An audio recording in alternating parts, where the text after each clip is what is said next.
name is Aaron Portsmouth. I'm a revert Muslim from Wales. I've been Muslim for 1 year and 2 months.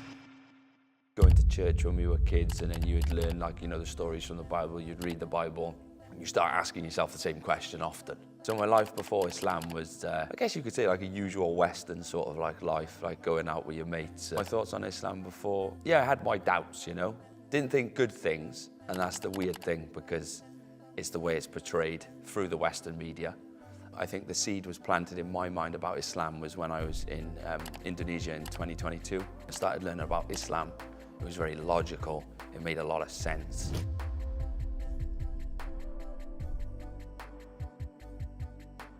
Assalamu alaikum. My name is Aaron Portsmouth. I'm a revert Muslim from Wales, Cardiff. And I've been Muslim for 1 year and 2 months. We were brought up as Christians, sort of in the church, going to church as kids. Sort of like just following Christianity to a certain degree, but never sort of was a Christian. It was just sort of having a go and seeing if it felt right, but it never really went anywhere. Yeah, my family, mum and dad are Christians. So we kind of went along with them. Like when we were going to church when we were kids, and then you would learn, like, the stories from the Bible, you'd read the Bible. It was sort of like they were very free with it. They were like, you could, come along, and we chose to go along. It wasn't sort of like a forced thing at all. They always were like very good like that, sort of like, it's great if you come, but you're your own people, you can do your own thing. So that was the good bit. And then sort of got to a point then you make your own decision. And as I understand now, there's stuff that I was doubting, but sort of never really got raised. So my life before Islam was it was quite like, I guess you could say, like a usual Western sort of like life, like going out with your mates and going to the pubs and stuff, and just sort of what I thought was enjoying myself. But after it all ends, you wake up the next day, you're feeling a bit rough and everything. You're like, right, what was that for, My wallet's empty, I'm not feeling too good. There's got to be something else in it, I sort of think as time went on, you keep doing those things, you start asking yourself the same question often. And it sort of gets you thinking a little bit more. My thoughts on Islam before becoming Muslim were more, I had my doubts, Didn't think good things. And that's the weird thing, because it's the way it's portrayed through the Western media. And it's like completely the opposite once you realize. Oppression was the word that was constantly in the head. And then it's sort of like once you realize it's like there is sort of no oppression. It's sort of what the media portrays. My brother started thinking into it first, but the first time I think the seed was planted in my mind about Islam was when I was in Indonesia in 2022. I was on the island of Lombok next to Bali, and during my time there, I met a brother called Kafi, and he is a Muslim, born Muslim, and I stayed with him and his family, and he introduced me. He was out and about, just like doing his thing, selling some things, and like bracelets and like how they make their money over there. That's how I met him, was on the beachfront. And then we got chatting, and then next thing you know, I'm over on his island. I'm staying with him. He's showing me around his family, and he's like welcoming me with like open arms, which was one of the main things about my first impression about Islam. Like the first deep impression was meeting him and how open they are and how nice and friendly they are. And it's like, I don't even know the guy. And then I used to witness him sort of like praying, and because we used to like travel around the island together, and then he would be like, 2 secs, I just got to nip off. I feel like, where are you nipping off to? And then he's going to pray, wash, and I'm watching it, and I'm like, this is interesting, But I've always been open about it. Never been sort of like, what are you doing? I love to see these things. It's like something different. And that was really the first time when I started learning about Islam. It was very logical. It made a lot of sense, and it was very powerful. And it goes back to my experience with Kafi and Lombok. That's when the seed was planted. And I can see it so vividly now, but it's funny how I couldn't see it before, because I just wasn't in the mindset at all. So before Indonesia, I knew my brother was sort of looking into Islam and the Muslim like way of life. He'd be watching like YouTube videos or reading books. I'd see books and I'd be like, oh, okay, so I see there's something different, you know, in your room. Like, what's all this about? But in like sort of like a nice way, and we just chat about it. And I was like, I was interested to like see, know what's going on and see what you're up to, you know. When my brother told me he was going to become Muslim, he said, I think I'm going to go take my shahada. And I was like, what's a shahada, bro? I was like, and then he explains to me like what's going on, you know, what the process is, and that he wants to sort of change his life for the better. And that just made me smile, because I was just like, that's amazing. You don't really hear a lot of, especially from the West, you know, it's all like going out, you know, doing all these crazy things, and you're not feeling too good about yourself. When you hear like a younger generation sort of person say that they want to sort of better themselves and change their life, and it made me happy. It made me happy. Reese was going to do this to, sort of make this move, so he probably felt a bit nervous and stuff, because it was a new part of his life, like as you would, and it's a natural feeling. But I was quite excited and to see what it was all about. And then when we entered the masjid, it was amazing. Yeah, just like the brothers coming in, the first thing they say, "Salaam alaikum," and like we're like, "How's it going?" Don't know what to say back. After that, we went into the library room, and then that's where Dr. Jabba and the other leaders of the mosque were, to explain to Reese sort of like the process, the shahada, and what it means to be a Muslim. Go over like sort of like the basics, the foundations. And yeah, I was just sitting there watching, sort of like taking it all in, just like, you know, new atmosphere, never been in a place like this before. Felt very calm though. And I looked over, and I think Reese he seemed pretty calm as well. So what was going through my head when I seen my brother praying was sort of like, this is new, because we knew sort of like the prayer from the Bible and when we were Christians, but to look at it from another perspective and another faith, it was sort of like, wow, this is it's more the way I thought about it, because I was sitting on a chair behind just watching everybody pray. It's like, that's so cool. They're all together, all doing the same fluid motions. It's very like uniformed. Seems very like proper. You know, you just taken your shahada, you just started a new chapter of your life, your whole life. So you could see that he felt really like sort of excited and ready to like see what the next, you know, steps were. I was excited for him, and maybe subconsciously I thought, if I like this, if I like the feel of it and the look of it, then I'll, you know, go the same way. The work of supporting new Muslims continues year-round, and you can be part of it. Over the past 5 years, iERA has been blessed at being able to introduce Islam to more than 400,000 people. These individuals need our constant support as they navigate their new faith. Your contribution of £50 to support one new Muslim gives them essential guidance and support.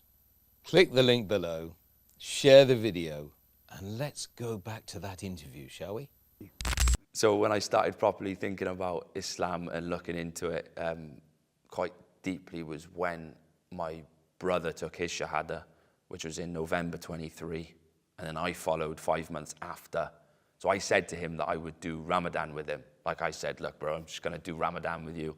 I want to do it. And he was like, he was happy. He was like, yeah, okay, let's do it. So we did it. So I was non-Muslim then. He was like showing me, you know, what to do and stuff, and the food. I've never really fasted before, not for 30 days anyway. Probably gone like a day without food and thought it was like the worst thing in the world. But to do a month, it was like, whoa, that was pretty, it was pretty cool. And felt really sort of like peaceful. It wasn't sort of like, you just felt that sort of sense of calmness. And then I realized, I was like, there's something in this. This is sort of like, that was the turning point. I let the first week go past and was like, it feels too soon. I said to myself, I was like, you know, I feel like maybe I should become a Muslim. This feels, I want to carry on doing this. I said to myself, nah, it's too soon, man. But then that's the doubt then, and it creeps in. So I left it a week, and then the following week, I was in the butcher's, and I spoke to this guy he was just a normal guy in the shop doing his shopping. And then we got onto the topic about how I was thinking about Islam, and he was very excited, and I've never really had the experience of someone being excited when you tell them about something like that. And then he was just like, take your time, just slowly, don't rush. And that was interesting, because sometimes you get people like, just if you do it, just go for it. And there was no sort of like pushing or shoving. It was just like, take your time. Like if you need more time, just take your time. And he was teaching me a little bit. He was telling me a story about Isa, Jesus, and it was just really nice. And then I felt this like overwhelming feeling, called my brother and told him, bro, this is mad. Like I just feel this feeling. And he was like, no way this happened to me. And then I was like, God, this is mad. Yeah, it must be like real. That was the first like proper sort of like sign for me. It was like that overwhelming feeling that I needed to tell someone. And the first one I called was him. And I was like pretty excited, overwhelmed with like good feelings. And it was just like something's come over me, feel quite like really good about this. And he was like, no way, like this is amazing. His response was like really like he was really responsive to what I was saying, which made me even more responsive. And then we were like, yeah, this is class. But he was basically saying sort of his experience, like this is what I felt. If it feels right for you, just go with it. Go with what you feel. Yeah, I sort of just like took his advice as well. And then just went with it. So I took my Shahada in the same room that Rhys did in Dar al-Isra in Cardiff. Same mosque, same room, yeah. Same person, same setting, just different brother. And again, the same thing happened. People just coming in, and I was like, oh, it's the repeat again. I was like, who are these people? But it was so nice, people just coming in, because they obviously were so interested to witness people taking their Shahada, like non-Muslims becoming Muslim. They were very excited. And the runners group on Sundays, Rhys used to go running with some brothers, and they were at my Shahada as well. So when they were there, it was sort of added to the feeling of excitement and sort of like closeness, because they turned up and it was like, wow, they really care about people becoming Muslim. So just felt, it just to this date was this the feeling that you just don't get anywhere else. Yeah, my parents, they then reacted to me becoming Muslim. Yeah, I think they were a bit like, oh, like what's your brother got you into now? And I was like, no, it's not. He hasn't got me into anything. He's sort of like, he's done a really nice thing. But it feels right. And I think over time they've sort of got to understand that. Just got to go with what you feel, although it could be something different to what your parents follow. To be fair, it's better than it's ever been. Yeah, alhamdulillah. I think my friends are a bit more understanding about Islam. They sort of realize that this is the way I'm going. They know my brother as well. I think at the start, people think it's like a phase. Like, oh, like what are you doing now? Like, when's this going to end? Are you going to, when are you coming back? Like, it's not one of those things you come back from. You just sort of take it on as like your lifestyle and just try and live Islam, that's the goal. So they can slowly sort of see that, but I think that's a journey, isn't it? Where they've just got to sort of understand it through time. They know like my stance on things now. Like I won't go to those places that they go to, not because I don't want to see them, but because I don't want to be around that environment. And they understand this now. And it's amazing because they were like, oh, okay. It wasn't so much of a big thing. Whereas I think in my head, I sort of made it a big thing. And because you're overthinking, you're thinking, what are they going to think? Are they going to, they're still going to be friends with you? But that's just, your mind's filling in all the blanks, isn't it? But no, they were really good with it, to be fair. They're amazing. It's sort of like you understand each other, although you've gone completely different ways. Nothing's changed between like your mates. You're still mates. You're still friends. You still can do things together, just certain things won't do, you know? So what's standing out for me is the fact that all the brothers are just getting on so well, gelling so fast. Usually it takes a while to get to know somebody, but for some reason, Islam is just, it's beautiful because you just sort of like, you're all here for a purpose, you know why you're here, and slowly you get to know people, and it's happened quite quick, and the stuff we're learning is sort of, it's very